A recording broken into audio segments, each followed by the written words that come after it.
pretty amazing, guys. So thank you, EA, for hooking us up with a copy of 2042, getting hands-on experience so that I can make this video for you guys. Today we're talking about my first impressions, my hands-on experience with the Battlefield 2042, and we're going to be talking about everything that's relevant, everything ranging from the AI, the gunplay, the specialists, all the way up to like their new systems like the Plus system, and breaking down the best of this game, the worst of this game. So fasten your seatbelts, let's just dive into it. If you guys haven't yet, consider subscribing. Take that little bell, make sure you never miss any future 2042 content coming out of this. We got a few more coming up soon, including sniping and on a ranking list of the specialists later on today. So if you don't want to miss those, you know what to do. Now, we're going to start with one of the hot topics from the community right now, the AI. And full transparency, it took a while before I even noticed that I was killing AI in this game. That alone is something that I'm very excited for, because there's been a lot of people that are like, I don't want AI, because we've experienced things like this before, even with like Titanfall and stuff, where they were just kind of like things to kill, things to farm. They didn't feel rewarding. I'm here to tell you that I was killed a few times by the AI. I was even shoveled. That's right, I was meleeed to death by one, and it hurts me to admit this to you publicly. I feel like people are never going to forget the fact that I got shoveled by one, but it happened, and honestly, if it wasn't for their names, a lot of the guys, I wouldn't even notice if they were actually AI versus players, right? Generally, the only giveaway is like the heightened and over-the-top maneuverability that players are capable of, but other than that, they've done a really good job with the AI, and we played with a limited amount of us getting in and jumping in and occupying the servers in a closed experience. Therefore, we had a lot more AI in a game than you would traditionally experience. So I think given the state with servers going to be at capacity and you're going to have full servers, you know, one AI here and there is not going to be anything because, well, we played with it with a handful of them in our game, and it didn't really bring down the experience whatsoever. It doesn't feel as rewarding as killing an actual player, but it wasn't like it made it bad or anything. It's kind of like a neutral experience. Doesn't add to the game, doesn't subtract from the game. They're just kind of there, and I'm okay with that. Moving over to number 2 on my list now.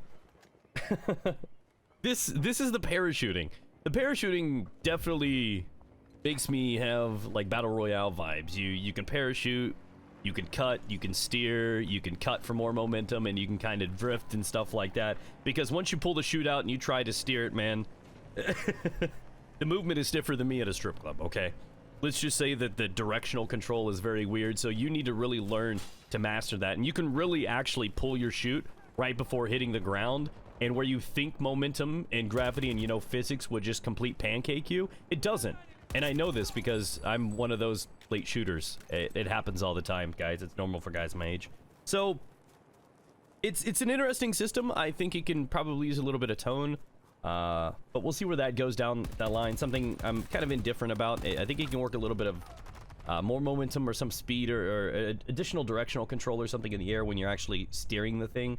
But it is what it is. I feel like I move really slow, and it makes it very easy for people to take me out of the sky. So parachuting is going to be something that you're going to need to practice to get good at if it stays as is. Moving over to specialists and sniping. Now those I'm not going to really touch on too much inside of this game because I've got videos coming up for them in the future, so stay tuned for those. Gunplay, however, oh man. So I'm going to take a couple seconds to talk about this because it's very hard for me to kind of like give you an actual understanding of how this gunplay felt. It didn't feel like Battlefield. That's not a bad thing, though. I know a lot of people are like, oh, okay, so don't be taken back by that. The closest experience in the Battlefield franchise that matches up to 2042 would be Bad Company 2. If we're talking about the gunplay, the shooting, the hit registration, the closest thing we've ever had to this is Bad Company 2. And honestly, that's widely considered one of the golden standards in the franchise, one of the best games ever. Now, can I say it's just like Bad Company 2? No, but that's the vibes, the feelings that I get when I'm actually shooting and I'm in combat. I get Bad Company 2 vibes out of it. You got to go a step further, though, because Bad Company 2 had extremely restrictive mobility, like strafing and running, and it was very linear with your mobility and maneuverability. This game is definitely more online with modern games where you can slide, you can zig, you can zag, you can turn on a dime. So it's like taking the gunplay from Bad Company 2, importing it into a modern game where you have that versatility and that maneuverability, and that's what the combat feels like. So It's not necessarily something I can compare it to. It definitely reminds me of some more of the modern battle royale kind of mobility and gunplay, but I think it's absolutely superb, and I love it, honestly. I didn't think I would. I looked very bland, and this was my biggest concern in some of the earlier gameplay that was provided. But after playing it, I've fallen in love with it. I really enjoy the combat in this game. Now, into some of the new systems they have, the Plus system.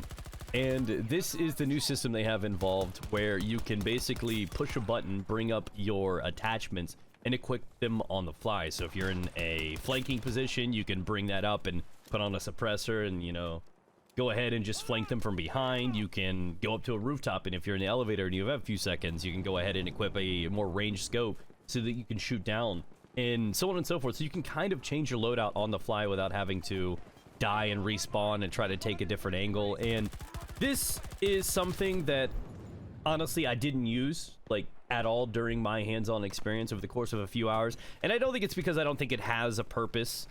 I don't think it's just a silly gimmick. I think it's going to be something that veteran players and experienced players are going to learn to master, but it's just something that I'm not used to yet, and I need to learn to think to incorporate it into my gameplay and my strategy. And once you start to develop that, it could be very essential to playstyle, especially in a competitive setting. And I really do like the Plus system, and I'm gonna be honest with you. Hey, are you paying attention, Call of Duty Vanguard? You don't need 10 attachments to offer a bit of variety in gun performance, okay? Overkill is more than just a perk to you guys. This game does it right. A couple of little tweaks. You don't need 5 million different areas to improve with so many stat variations that it just gets clogged and unbalanced. They do it simple.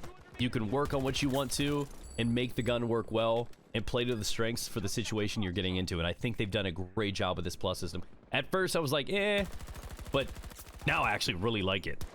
The other system in their game right now is the call-in system, also known as the drop-in system, where you're able to bring up a menu, select a type of, I guess, vehicle, if you will, right? Like the Ranger, the dog, the robo-dog you can call in, and it will drop into an area designated near you. You can use transport vehicles, so on and so forth. And this is a very interesting system.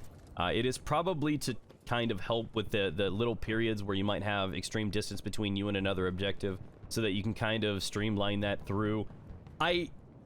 I'm indifferent about this system. I don't mind it. I don't think it's necessarily bad for the game. I don't think it's necessarily good for the game. It's just kind of there. There were a few times that I called in the robo-dog, but it didn't feel like it necessarily did much. I feel like it intimidates the enemies. But I think I got maybe in total 1 kill from it the entire time, whether or not it's potent or not. And that's something that we were really curious about. It's just additional assistance when you're in a fight. It can help kind of weaken them, and you can finish them off and have a little edge, but they're not necessarily like strong kill streaks on their own. And I think that's probably the most healthy balance for the game, personally. Something I was concerned about is basically sending a dog in there and just wiping a squad. It's not like that, and that is honestly a relief for me, because that's what I was expecting out of it. So I'm glad I was wrong and my fears were completely unnecessary with that situation. So the drop-in system is cool. It's going to have purpose, and the only thing you got to worry about is things that are literally just dropped from the sky. So when you do call in one of those and you do summon a vehicle, it's going to drop from the sky, and it basically gives your position away. So that's just a little pro tip for you guys. When you're calling things in, try not to do it like in a stealthy or hidden area, because you're going to basically be revealing yourself, because nobody's going to miss that giant freaking vehicle falling from the sky, right? It's some like Ready Player One stuff where you just summon some stuff and it falls right in front of you. It's exactly like that. Moving over, player count. This was something I had genuine concerns about as well. As you can see, if you're noticing a pattern, I had a lot of concerns and worries about this game. And now that I've played the game, a lot of those were put to ease. But the player count was something I was worried about. I know we had larger maps, but I was thinking with double the player activity that there would be like 2 or 3 hot zones in Conquest and just a couple other people going to the outside areas, and I would not see enough conflict. I felt like I was in just as much action as any other Battlefield. I didn't feel like it was too much, too little. It really was something unrecognizable. They've done it and set it to scale to a point that it still feels like Battlefield. It's familiar. You know what you're doing. I was worried that the player count would get just too overwhelming on some locations. It would be underwhelming and neglected in other areas, but it played really well. And I think they found that sweet spot for the balance in terms of size of map and player activity and player count. And I think they did a great one with that. So that's something that was a big relief for me as well. Last up, this is one of the only bugs I've seen. I saw 2 bugs. One bug was a simple one, and because this was a dated build, this is an older build, and many of the things that were an issue in this game have probably already been resolved. But one bug was the elevator bug, where I was trying to basically summon the elevator to the ground floor, and it got down there, but the door stayed closed, and it was just a visual bug. I could walk through that closed door, but because it never opened, I didn't think I could. I accidentally panicked and went in there and realized, oh, hey, it's actually open. So that's hopefully fixed. But I noticed a lot, I guess a lot's not the right word. I saw it a couple times a game, but there was player teleporting, and it could just be somebody off in the distance, but I would notice them kind of warp, and I'm chalking this up to possible lag. This could be some issue with the AI, you know, for example, maybe they're like, somebody's joining in and they're working on getting kicked out or something, but I've noticed these little hiccups. It never happened to me in the middle of a gunfight, so like I said, I don't think this is going to be like game breaking or an issue.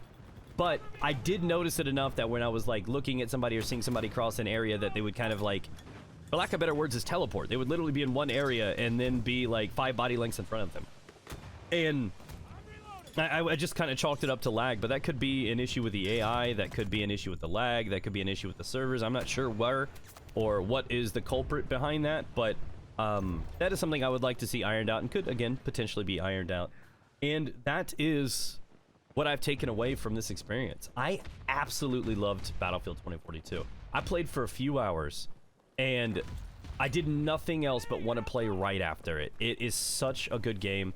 It's got enough new added to it that it feels fresh and new, but it's also familiar enough that Battlefield friends and fans and everybody are just going to love this product. And I'm so glad, man. I'm glad they took the time to iron this out. I heard some nightmare stories about some of the earlier playtests where there's so many issues. I didn't have any of those issues. Hit registration felt fine. Everything felt fine. The combat was phenomenal. So I'm just so glad I played this hands-on, and the beta is going to be here for us to experience right now so that you guys can test it out yourself and realize that the game is actually probably going to exceed your expectations, and all the concerns that you had are probably no longer going to be an issue for you. So thanks for supporting the video.